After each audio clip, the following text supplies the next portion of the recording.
के साथ साथ लोगों को जागृत करना, ठीक है ना। इसमें भी क्योंकि आजकल सब लोग बिजनेस में पड़े कमाने के लिए, इनको कमाना तो अपने आप हो रहा है काम, भाई धंधा तो अपने आप चल रहा है, पर धंधे के साथ भी लोगों को मोटिवेशन करते हैं अपने। और कथा में कथा वाचक है, देखो कहीं कहीं अपना इनके वीडियो भी देखते हैं, बहुत अच्छे प्रवचन देते हैं। तो आज आपको भी कुछ अच्छे प्रवचनों से लाभान्वित करेंगे। ओम अज्ञानतिमिरान्धस्य ज्ञानाञ्जनशलाकया चक्षुरुन्मिलितं येन तस्मै श्रीगुरुवे नमः। दोनों हाथ ऊपर उठा के एक बार हरे कृष्ण महामंत्र बोलिए मेरे साथ। हरे कृष्णा कृष्णा कृष्णा हरे हरे, हरे राम राम राम हरे हरे। ठीक है, आप सब प्रसन्न हैं? बाकी सब स्कूलों में छुट्टी है, आज आपका स्कूल चालू है, आपको अच्छा लग रहा है? अरे वाह, आप सब बहुत भाग्यशाली हैं। हमारे टाइम पे तो जिस दिन सर नहीं आते थे, छुट्टी होती थी तो प्रसन्न होते थे। आप सब बहुत ही खुशहाल और प्रसन्न लग रहे हैं। हमारी वैदिक सभ्यता में गौ, गीता और गंगा ये हमारे वैदिक धरोहर है, जो हमारे आचार्यों और ऋषि मुनियों की एक बहुत ही अनुपम उपहार है, और जो आसानी से मिल जाता है उसकी हम कदर नहीं करते हैं, जबकि कदर करना चाहिए। एक छोटी सी कहानी के माध्यम से आपको बताऊंगा। कहानी सुनना पसंद करेंगे? कितने लोगों को स्टोरी अच्छा लगता है? हाथ खड़ा कीजिए। कितने लोगों को अच्छा नहीं लगता है स्टोरी? हाथ खड़ा कीजिए। कितने लोगों को स्टोरी अच्छा नहीं लगता है? एक छोटी सी गुड़िया थी, आप सबके जैसी, अपने मम्मी पापा के साथ रहती थी अपने घर में। प्रतिदिन मम्मी अच्छा अच्छा खाना बनाती थी, गुड़िया खाती थी। बारिश में पकोड़े बनाती थी, गरम गरम पकोड़े बारिश में अच्छे लगते कि नहीं? प्रतिदिन अच्छा अच्छा खाना बनाती, परंतु साथ ही साथ मम्मी काम करवाती थी और फोन देखने के लिए मना करती थी। और बच्चों को किसी कार्य को करने के लिए मना किया जाए तो अच्छा नहीं लगता है, और विशेष रूप से फोन देखने के लिए मना किया जाए तो, टीवी देखने के लिए मना किया जाए तो, खेलने के लिए मना किया जाए तो, और काम करने के लिए हाथ बटाने के लिए बोला जाए तो अच्छा नहीं लगता है। तो बेटी भी प्रतिदिन अपनी मम्मी से नाराज रहती थी, बोले कि तुम हमको काम बताती हो, तुम हमें फोन देखने नहीं देती हो। तो एक दिन इतनी नाराज हो गई, घर का दरवाजा बंद करके भाग गई बाहर। बोले आज तो मम्मी को सबक सिखा के रहूंगी, मैं घर लौट के नहीं आऊंगी। घर से मम्मी से रिश्ता तोड़ के बाहर भाग गई। आप में से कितने लोगों को ऐसा मन में विचार आता है कि आज मम्मी से रिश्ता तोड़ के बाहर भाग जाते हैं? कितने लोगों को ऐसा विचार आता? प्रमाणिकता से आप खड़ा करो। किसी को विचार आता है ऐसा? मम्मी के ऊपर गुस्सा आता है? नहीं आता है? आता होगा कभी तो आता ही होगा, निश्चित रूप से आता होगा। हाथ खड़ा नहीं कर रहे हो, अलग बात है। आता होगा और सहन करते हो। सहन करते हैं, अच्छी बात है, संस्कारों से युक्त है। शहर के बच्चे थोड़ी छोटी बात पर क्रोधित हो जाते हैं। आप तो जैसे बाहर आते, बारिश आता है, गुस्सा है वो ठंडा हो जाता है। जाएंगे तो जाएंगे कहाँ? वो बेटी है, वो घर से बाहर चली गई, बाहर गई परंतु भूख लगी थी। बाहर देखा स्टॉल लगा था, उधर लिखा था बहुत ही सुंदर वड़ा पाव, भजिया पाव, कचौरी, पाव भाजी, एक से बढ़कर एक स्वादिष्ट व्यंजन, इतनी सुंदर सुगंध आ रही थी, आहा, मन को मोहने वाली। दूसरे को सोचा कि यहाँ से स्वादिष्ट व्यंजन खा लूं, परंतु जेब में हाथ डाला तो जेब में पैसा ही नहीं था। आप में से कितने लोगों के पास जेब में पैसा है? हाथ खड़ा कीजिए। है किसी के पास पैसा? अरे वाह, आप तो पैसे वाले। परंतु विद्यार्थियों के पास विशेष रूप से पैसा होता नहीं है, क्योंकि बच्चे स्कूल जाते पैसा होता ही नहीं है, घर से निकलते कुछ पैसा नहीं होता है। उस गुड़िया के पास भी जेब में पैसा नहीं था। खाने की इच्छा बहुत थी, परंतु जेब में पैसे का अभाव था। खाने की इच्छा बहुत थी, परंतु जेब में पैसे का अभाव था। वापिस अपने मन को मार लिया। आप सबका ध्यान मुझे पता है उधर है, परंतु ध्यान से सुनिएगा, जो ध्यान से सुनेगा उसको डबल मिलेगा। तो उस गुड़िया को खानी थी वहां की स्वादिष्ट व्यंजन है, परंतु पैसे के अभाव में वापिस अपने मन को मार लिया। फिर थोड़ी देर बाद इच्छा हुई कि घर चली जाऊं, परंतु घर पे तो विरोध करके निकली थी। वापिस मन को समझाया, देर के बाद इच्छा हुई कि खा लो, परंतु देखे तो पैसा तो नहीं। इतने में पीछे से किसी ने कंधे पर हाथ रखा, बोले बिटिया क्या खाओगी? एकाएक कह दिया बोले पाव भाजी खानी है, परंतु दूसरी पल मुंडी घुमाकर देखा तो वो व्यक्ति कौन थे पता है? उसकी सहेली के पिताजी। बोले अंकल आप?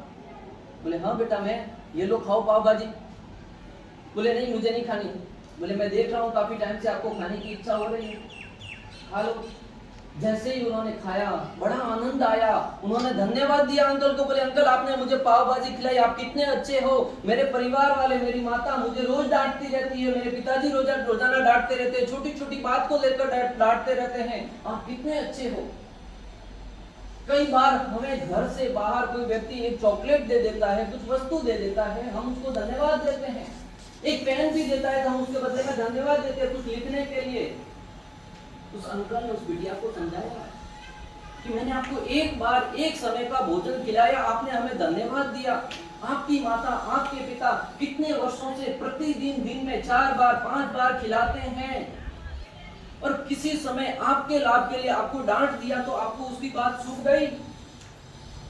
हम तो बच्चों, हमें कई बार हमारे माता पिता को भी डांट देते हैं हमारी भलाई के लिए, तो हमें उनकी बात को बुरा नहीं मानना है। आप सब तो सभ्य समाज से आ रहे हैं, अच्छे परिवार से आ रहे हैं। विदेशों में, विशेष रूप से मुंबई जैसे शहरों में, जैसे ही माता पिता डांटते हैं बच्चे नशे की आदतों की तरफ डूब जाते हैं, गलत आदतों में प्रवृत्त हो जाते हैं। जो हमें आसानी से प्राप्त हो रहा है, अपने माता पिता की कदर करना सीखना है, अपने परिवार के रिश्तेदारों का धन्यवाद देना सीखना है।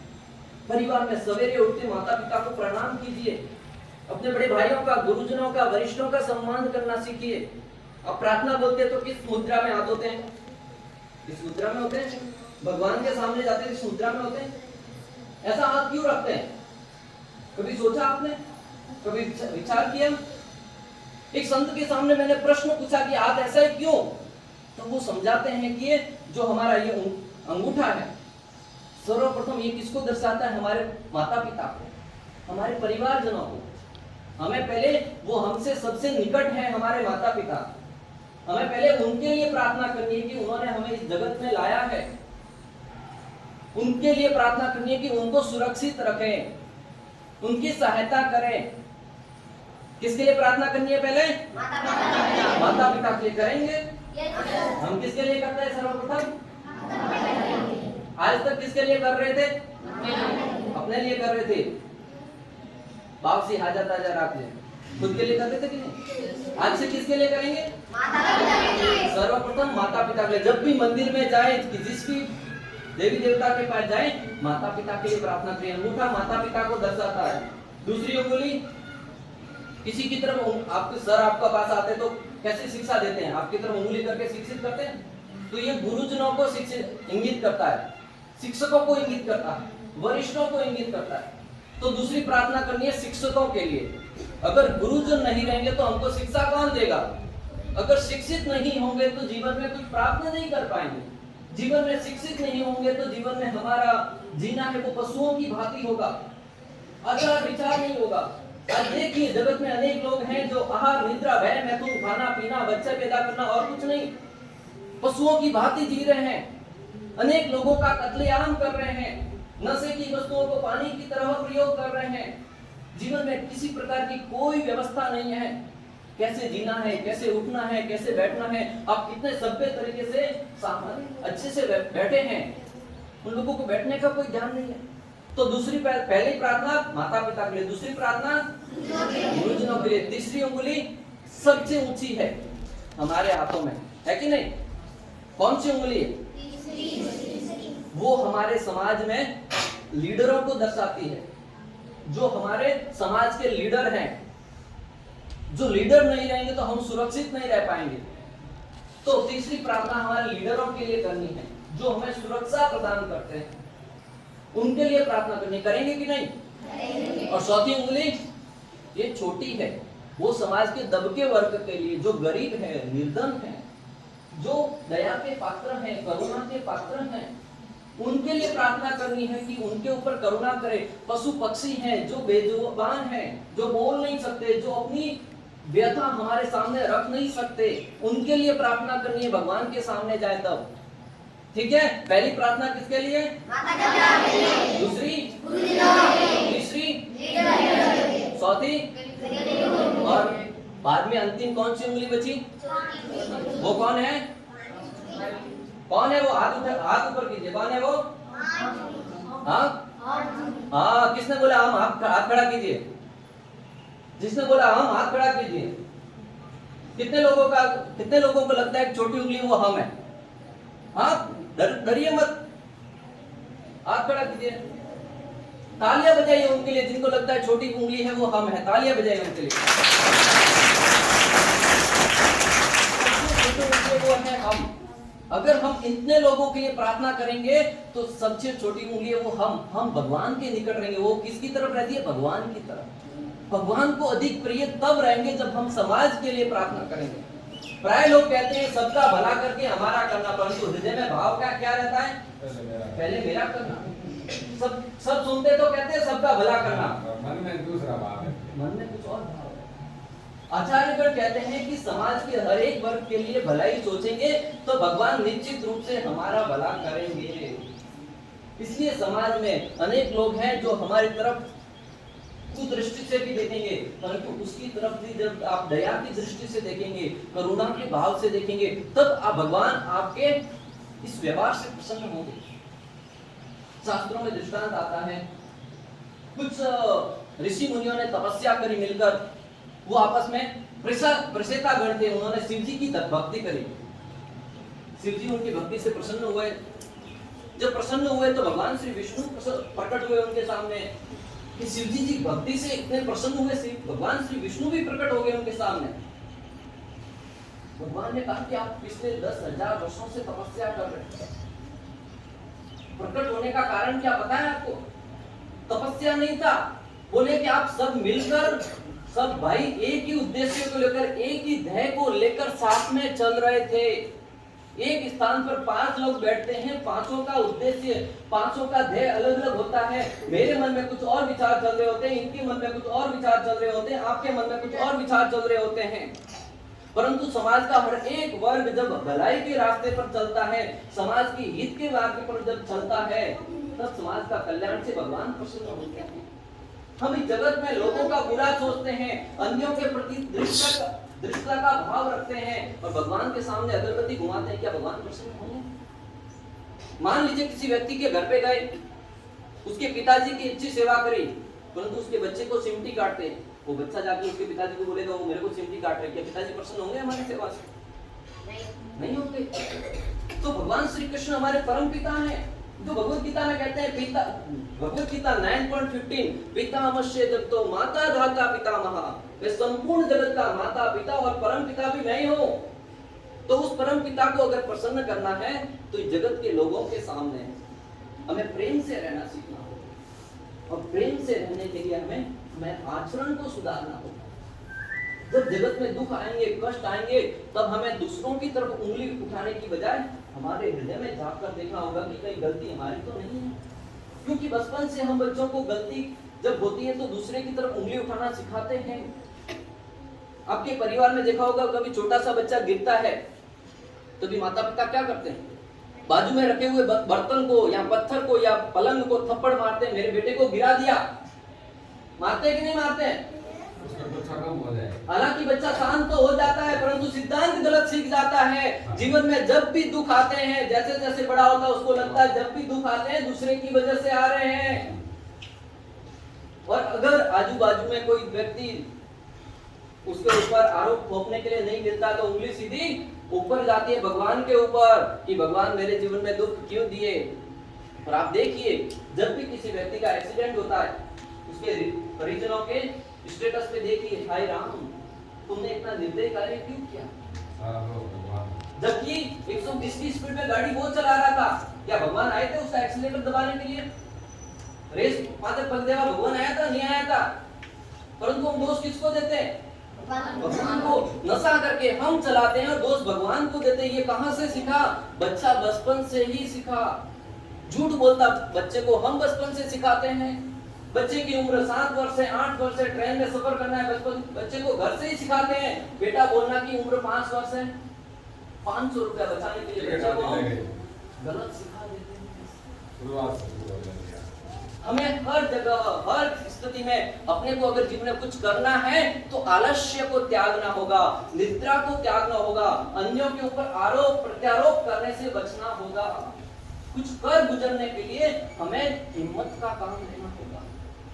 जो भी महापुरुष हुए हैं, महाराणा प्रताप, शिवाजी महाराज, अनेक अनेक महापुरुष, शिला प्रभुपाद, ऐसी भक्ति वेदांत स्वामी प्रभुपाद, ऐसी भक्ति सिद्धांत सरस्वती ठाकुर गोस्वामी प्रभुपाद, जितने भी महापुरुष हुए हैं आज हम उनका स्मरण कर रहे हैं। क्यों? क्योंकि उन्होंने महान कार्य किए हैं। हमारे दादा प्रदादा कितने आए चले गए, किसी को नाम स्मरण है? हमारे साथ वीडियो पहले कौन आए थे, किसको स्मरण है? प्रहलाद महाराज, ध्रुव महाराज, करोड़ों वर्ष बीतने के बाद भी आज हमें स्मरण है। कारण महान कार्य करके गुजरे हैं। तो हमें भी मात्र आया राम गया राम नहीं होना है। मात्र आए, आजकल तो 7-8 दिन में पटा देते हैं 12वां। घर वाले भी अपनी अपनी जगह चले जाते हैं। जैसे ही सीता पर लेटे होंगे परिजन बोलेंगे बेचारा अच्छा था, चला गया। थोड़ी देर के लिए संवेदनाएं प्रकट करेंगे। जो ना नहीं आ पाया वो फोन पे बात करेगा, हम किसी कारणवश नहीं आ पाए, बारिश अधिक था, आपके पिताजी अच्छे थे, हमारे मित्र भी थे। धीरे धीरे परिवार में से भीड़ कम होने लगेगी, अनेक लोग चले जाएंगे। परंतु ऐसे कार्य कर गुजरे जो लोग बाद में भी आपके आदर्शों से जीवन में आपके आदर्शों पर चलने का प्रयास करें।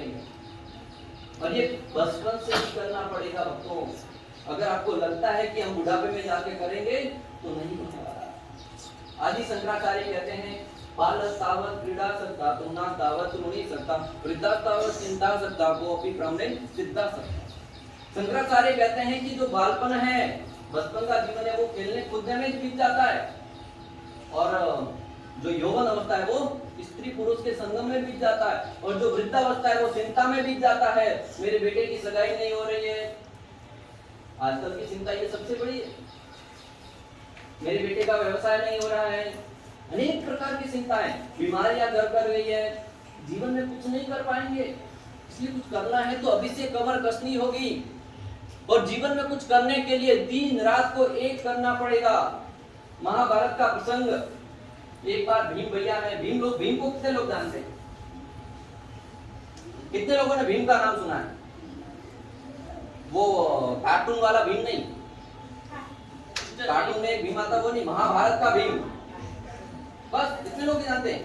ठीक है, मैं बताता हूँ। भीम थे, महाभारत में 5 पांडव थे। 5 पांडव थे। पहले कौन थे सबसे बड़े? युधिष्ठिर। उससे छोटे भीम, उससे छोटे अर्जुन, उससे छोटे नकुल, उससे छोटे सहदेव। आप सब बुद्धिमान हैं। तो सबसे बड़े युधिष्ठिर, उससे छोटे भीम। भीम है वो खाने में बड़े तगड़े थे। एक बार क्या हुआ पता है? भगवान श्री कृष्ण, कृष्ण को जानते सब लोग? आप में से कोई कृष्ण है? कौन है कृष्ण? किसका नाम है? हाथ खड़ा कीजिए। क्या बात है, आपके मध्य कृष्ण है? 2 कृष्ण, एक नहीं 2 कृष्ण। फिर आपको कोई डरने की आवश्यकता नहीं है। आपके रथ पर कृष्ण विराजमान है। हमारे जीवन रूपी रथ पर श्री कृष्ण को विराजमान कीजिए। अर्जुन के रथ पर श्री कृष्ण विराजमान थे। सामने भीष्म पितामह, द्रोणाचार्य, कृपाचार्य, कृतवर्मा, दुर्योधन, अश्वत्थामा, अनेक बड़े बड़े रथी महारथी जो जीवन में कभी असफल नहीं हुए थे, एक भी युद्ध नहीं पराजित हुए थे, उन सबको पराजित कर दिया पांडवों ने। क्यों? श्री कृष्ण विराजमान थे। वो श्री कृष्ण एक बार अपने राज्य में बैठे हुए थे, भोजन कर रहे थे, तभी भीम भैया मिलने के लिए आते हैं। आप सबको अच्छा लग रहा है? नींद तो नहीं आ रही? और तो नहीं हो रहे? भीम भैया आए मिलने के लिए। द्वारपाल से बोला कि राजा को मिलने जाना है। कृष्ण तो राजा थे द्वारका के। तो द्वारपाल ने बोला रुको, मैं पूछ के आता हूँ भगवान को। अभी भीम भैया बोले कि कृष्ण तो मेरे मामा के लड़के हैं, मिलने चले जाता हूँ। द्वारपाल अंदर गया, भीम पीछे पीछे चले गए। भगवान से पूछा कि भीम आया है मिलने के लिए। भगवान ने बोला कि अरे उसको पेटू को पीछे ही रोको, आ गया तो सारा भोजन खा जाएगा। भीम खाते तीर थे, बोले कि सारा का सारा खा जाएगा। इतने में भीम तो पीछे सुन रहे थे। तभी भीम ने पीछे से कहा कि अरे कृष्ण, तुम मुझे पेटू कहते हो, मैं कितना खाता हूँ? 1 बाल्टी लड्डू खाता हूँ, 2 बाल्टी, 3 बाल्टी, 4 बाल्टी, 5 बाल्टी, कितना खाता हूँ? परंतु तुम कितना खाते हो? जब प्रलय होता है ना, पूरी की पूरी सृष्टि को निगल लेते हो। जब प्रलय होता है सारी की सारी सृष्टि भगवान श्री विष्णु के शरीर में प्रवेश करती है और बोले तुम डकार तक नहीं लेते हो। ये है भगवान श्री कृष्ण। उस भगवान श्री कृष्ण को अपने जीवन रूपी रथ पर विराजमान करना है। वो भीम भैया जो अधिक खाते हैं, एक बार रात को भोजन कर रहे थे, सबाने की आवाज आ रही थी, लाइट नहीं थी, उस समय लाइट नहीं होती थी। अर्जुन आए बाहर से, बोले सबाने की आवाज कहां से आ रही? देखा तो भीम भैया भोजन कर रहे थे। अर्जुन ने बोला कौन है इधर? बोले मैं भीम। बोले भोजन कर रहे हो? बोले हाँ। बोले अंधेरे में? तो अंधेरे में क्या अभ्यास के द्वारा? बोले खा सकते हैं। अंधेरे में खाना खा सकते नहीं, कॉलम तो कवा नहीं जाता है, जाए खा सकते हैं ना। तो बोले अभ्यास के द्वारा सब संभव है। तब अर्जुन ने प्रण लिया, बोले जब अंधेरे में खाना खाया जा सकता है तो अंधेरे में अभ्यास क्यों नहीं किया जा सकता। तो उस दिन से रात भर अर्जुन है वो वीर का अभ्यास करता था, सब भेदी बाण को अभ्यास करता था। उस दिन से अर्जुन का एक नाम पड़ा गुड़ाकेश। क्या नाम पड़ा? गुड़ाकेश। गुड़ाकेश का अर्थ है जो अपने नींद के ऊपर विजय प्राप्त कर ली हो। तो आप सबको नींद के ऊपर विजय प्राप्त में, ऐसा इसका अर्थ ये नहीं कि रात को सोना नहीं है।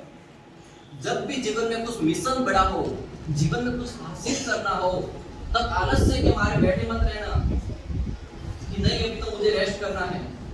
जो कोई व्यक्ति मिशन धारण करता है ना, जीवन में कुछ गोल होगा। फुटबॉल कितने लोग खेलते हैं आप में से? सबका फेवरेट मुझे लगता है क्रिकेट ही होगा।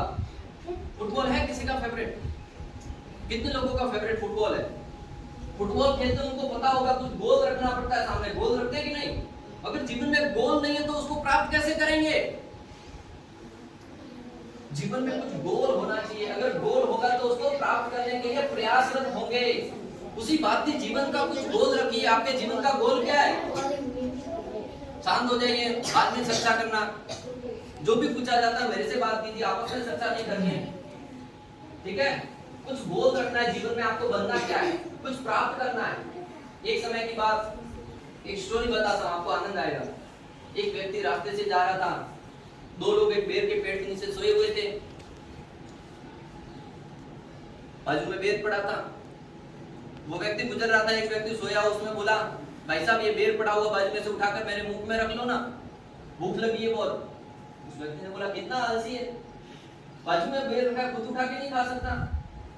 इतने में बाजू में सोया हुआ व्यक्ति बोला हाँ भाई साहब आप सही कह रही है, बहुत आलसी है। बोले क्यों? क्योंकि बोले कल रात भर एक कुत्ता मेरा मुंह चाटता रहा, ये उठा तक नहीं। मैंने उसको बोला कि उठ के इस कुत्ते को भगा दे, उठा तक नहीं। दूसरा वाला और कितना आलसी था, आप समझ रहे हैं? तो हमें ऐसा आलसी नहीं बनना है। पढ़ाई करते समय अभी आपके जीवन का गोल पढ़ाई करना होना चाहिए। जीवन में कुछ हासिल करने के लिए, कुछ प्राप्त करने के लिए हमें उठना होगा, त्याग करना होगा और प्राप्त करने के लिए प्रयास करना होगा। हमेशा हमें किसी न किसी हमारी गलती को दबाने के लिए हजार बहाने मिल जाएंगे, परंतु उसमें से एक कारण ढूंढना है कि उसको कैसे मैं उस जो जिम्मेदारी उसको अपने ऊपर लूं।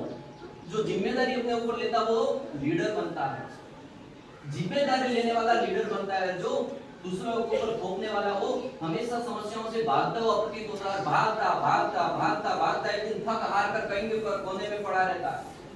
तो आपको भागने वाला बनना है कि जिम्मेदारी लेने वाला लीडर बनना है? सर के साथ अनेक लोग पड़े होंगे, कोई किसी न किसी जगह व्यवसाय में होगा, कोई नौकरी कर रहा होगा, आज ये लीडर बन के बैठे। क्यों? जिम्मेदारी ली अपने ऊपर।